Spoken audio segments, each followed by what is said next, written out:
Hello, Go Horrors and fellow Deadites. I'm Brendan, and welcome to Our Life in Horror. And yesterday I got the opportunity to finally watch Godzilla Minus One. あれはゴジラ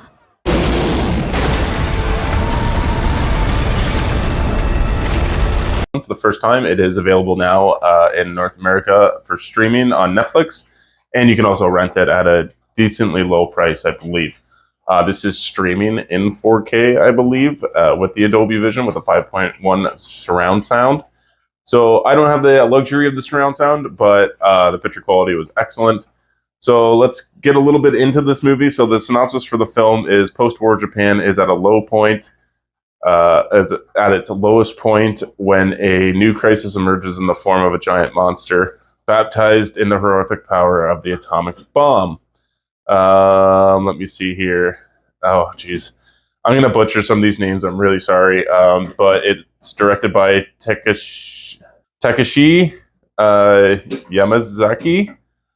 I think that wasn't too bad. He has directed nothing else that I have seen. And then it stars Darren Barrett as Koshi. Her name is Elle, and that's Noriko. Naomi Habibi is also played by Noriko. Is it the same actress, maybe? I'm not 100% sure on that one, but let's get into some positives for this movie.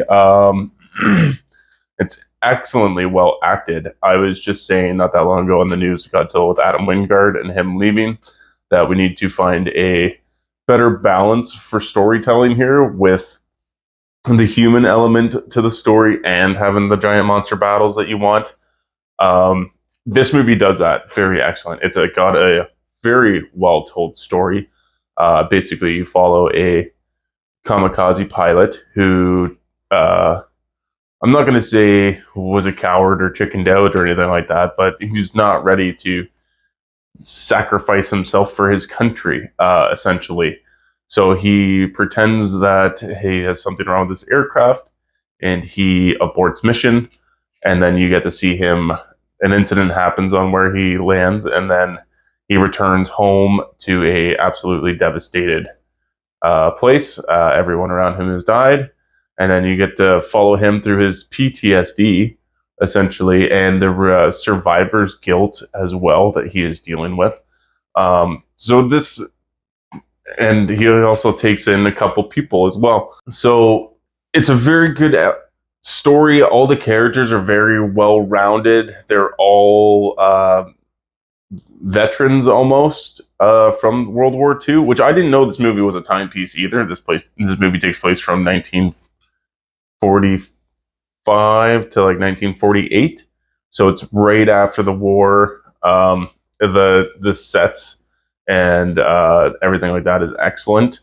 Another thing too with this movie is I found the score was very good. I think I've heard it before, but I'm just not 100%. It sounds so familiar to me. I'm not sure if this is like the original Godzilla theme renewed for this generation, but it's excellent. I loved it. Also, Godzilla looks good. The special effects in this movie look really good. I had a hard time with my TV just trying to adjust to find a good setting to kind of keep it on. So that kind of maybe hindered my thoughts on the CGI a little bit. But this was the first Godzilla Kong, any kind of Godzilla Titan universe movie I have seen on the big screen. So I usually just watch it on my phone and I stream it. It's usually shit. So yeah, everything like that looks good. Like, this is a pretty solid movie all around. I really don't have too many complaints. And therefore, I guess I'll hop into some negatives about the movie.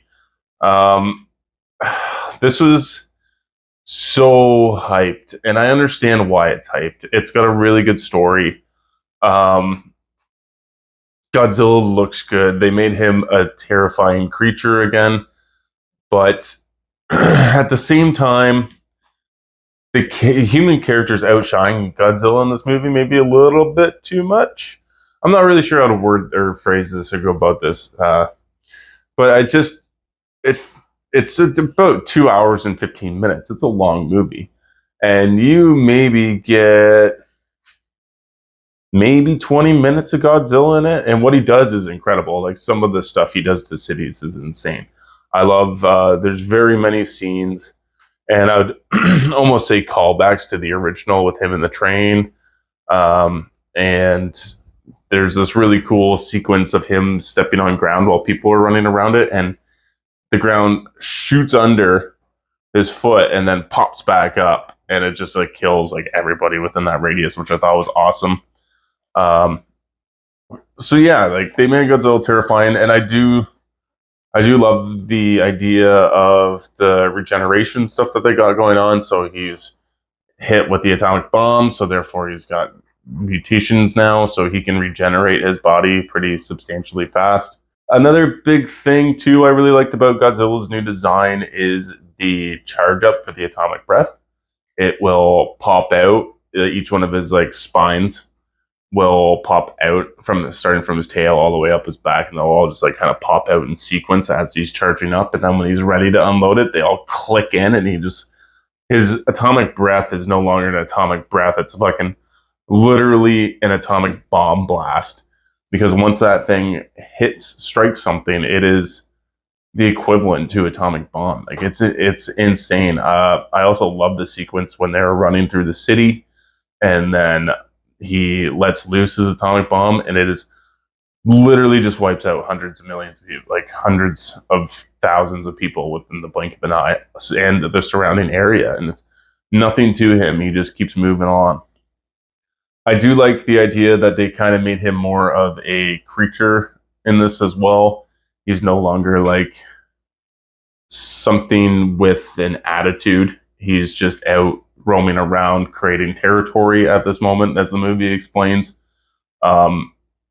So then they use his voice to lure him into their trap, which is also a very clever idea. I like the trap that they set at the end of the movie, which is they basically wrap a bunch of CO tanks around him, and then they just drag him all the way down to the bottom of the ocean as quickly as possible in order for him to